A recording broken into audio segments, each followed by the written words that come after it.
Bonjour Père Louis, heureux de vous retrouver Bonjour Christine. pour le troisième épisode de Dans les sabots de Bernadette. Est-ce que vous pourriez nous aider, Père, à nous replonger un peu dans l'histoire de cette jeune fille dont nous avons parlé donc dans les deux épisodes précédents? Une jeune fille ordinaire, petite, mais un géant de la sainteté. Oui, rappelez-vous, à l'automne 1857, les parents Soubirous ont envoyé à contre-cœur Bernadette à Bartrès, chez son ancienne nourrice.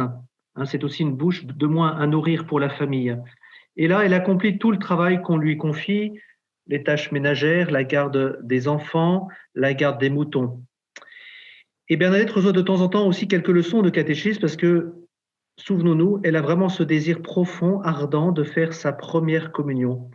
C'est pour ça qu'elle va revenir à Lourdes et aussi parce qu'elle ne veut pas vivre loin des siens, loin de ceux qu'elle aime tant. Oui, c'est vrai. Elle a vraiment dans le cœur ce projet de faire sa première communion. Elle est avide de cette rencontre avec Jésus. Il lui tarde de bien s'y préparer parce que c'est vrai qu'à Bartrès, elle ne comprenait pas très bien les cours de catéchisme en français. Et voilà, les conditions là-bas ne sont pas à la hauteur de ses espérances. Donc, elle décide de rentrer à Lourdes, du haut de Elle ses rentre, 14 ans. elle redescend. Quand on fait cette marche de Bartrès à Lourdes, on voit cette descente qui me fait penser à la descente de Jésus dans l'Évangile. À 12 ans, il redescend à Nazareth, dans ce lieu de la vie cachée et de la vie aussi pauvre. Alors, le 17 janvier 1858, effectivement, Bernadette revient à Lourdes, chez les siens, au cachot, rue des Petits Fossés. On peut s'imaginer la vie de cette jeune fille à 14 ans, malade, pauvre. Son quotidien est de garder à la maison ses frères et sœurs et aussi d'aller chercher un peu de bois mort sur le bord du Gave pour pouvoir le vendre et pouvoir acheter ainsi un peu de pain afin de ne pas mourir de faim. J'avoue que j'ai du mal à l'imaginer, cette misère. Misère et pourtant qu'est-ce qui va se passer? Un basculement, c'est en partant de ce cachot avec sa petite sœur Toinette et Jeanne Abadie, son amie, pour ramasser du bois à la grotte de Massabielle, ce qu'on appelait la Tutte au cochon, un lieu un peu à l'écart, un lieu un peu malfamé où la lumière ne pénètre pas. Donc c'est là que Bernadette se rend le 11 février 1858 et qu'elle va voir pour la première fois une mystérieuse dame qui lui sourit. Écoutons d'ailleurs Bernadette nous raconter elle-même cette première rencontre. Je commence à me déchausser. J'entends un bruit comme un coup de vent. Alors, je tourne la tête du côté de la prairie. Je vois. Les arbres sont calmes, alors je continue de me déchausser. J'entends le même bruit. Je lève la tête en regardant la grotte. Je vois une dame habillée de blanc, portant une robe blanche, un voile blanc, une ceinture bleue, un long chapelet à la main et une rose jaune sur chaque pied. Elle me fait signe de m'approcher, mais je suis saisie. Je crois me tromper. Je me frotte les yeux, je regarde encore, et je vois toujours la même dame. Alors je porte la main à la poche pour prendre mon chapelet. Je veux faire le signe de croix. Je ne peux pas. Ma main tombe. Alors la frayeur s'empare de moi. Ensuite, la dame prend le chapelet qu'elle tient entre ses mains et elle fait le signe de croix. Alors je commence à n'avoir plus peur. Je prends de nouveau mon chapelet. Je peux faire le signe de croix. Alors j'essaye une seconde fois de le faire et je peux. Aussitôt que j'ai fait le signe de la croix, le grand saisissement que j'éprouvais disparaît. Dès ce moment-là, je suis parfaitement tranquille. Je me mets à genoux et je dis le chapelet, en présence de cette belle dame. Après avoir dit le chapelet, elle me fait signe d'approcher, mais je n'ose pas. Alors elle disparaît. Je me mets à même de traverser le ruisseau pour aller rejoindre mes compagnes, Toinette et Jeanne. Je trouve que c'est émouvant d'entendre ce récit, de se représenter Bernadette à l'époque, près de cette grotte, dans ce paysage sauvage cette grotte que l'on connaît bien aujourd'hui et qui n'est plus très sauvage d'ailleurs. Une grotte universellement connue aux quatre coins du monde. Oui, quand j'écoute le récit de la première apparition, cela m'amène à contempler deux personnes. D'abord Bernadette, dans toute sa misère, sa pauvreté, les difficultés qu'elle vit qui symbolisent un peu notre humanité qui traverse aussi bien des difficultés, qui souffre, qui crie, et puis dans le creux du rocher Marie, cette belle dame qui représente notre humanité façonnée, transfigurée par Dieu. Voilà, Première apparition, deuxième apparition, le silence, le sourire de Marie, à la troisième apparition, Aquero, c'est-à-dire un peu cette chose mystérieuse comme l'appelle Bernadette, va lui dire les premières paroles en bigourdant. Voulez-vous avoir la grâce de venir ici pendant 15 jours? Bernadette est toute retournée.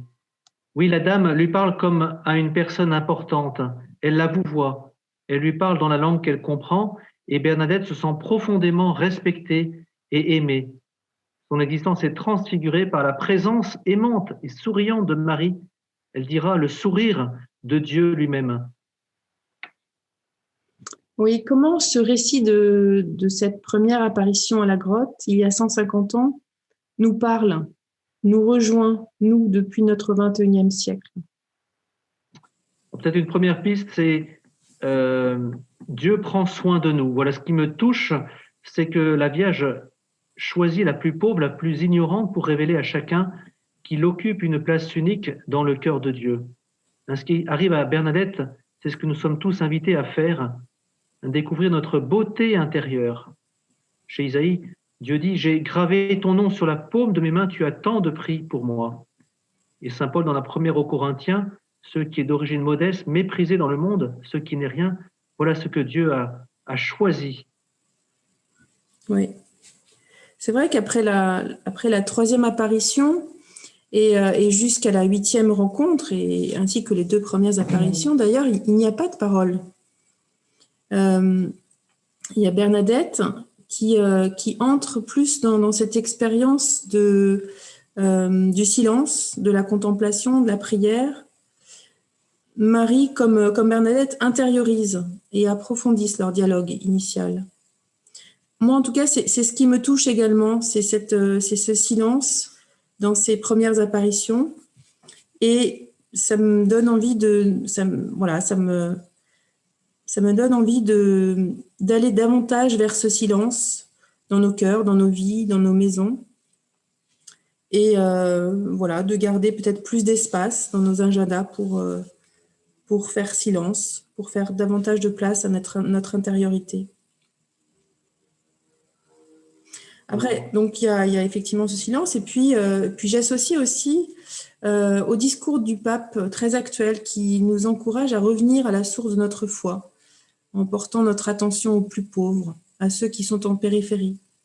Qu'en pensez-vous, Père, cette idée un peu de prendre soin des autres?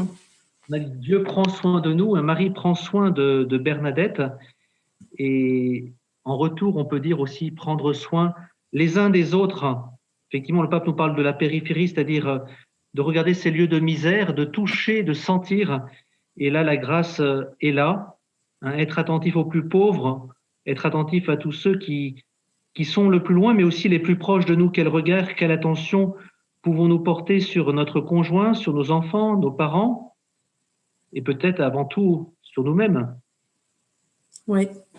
Finalement, cette rencontre entre Marie et Bernadette éclaire déjà notre thème de pèlerinage, puisque notre thème de pèlerinage, c'est le prendre soin.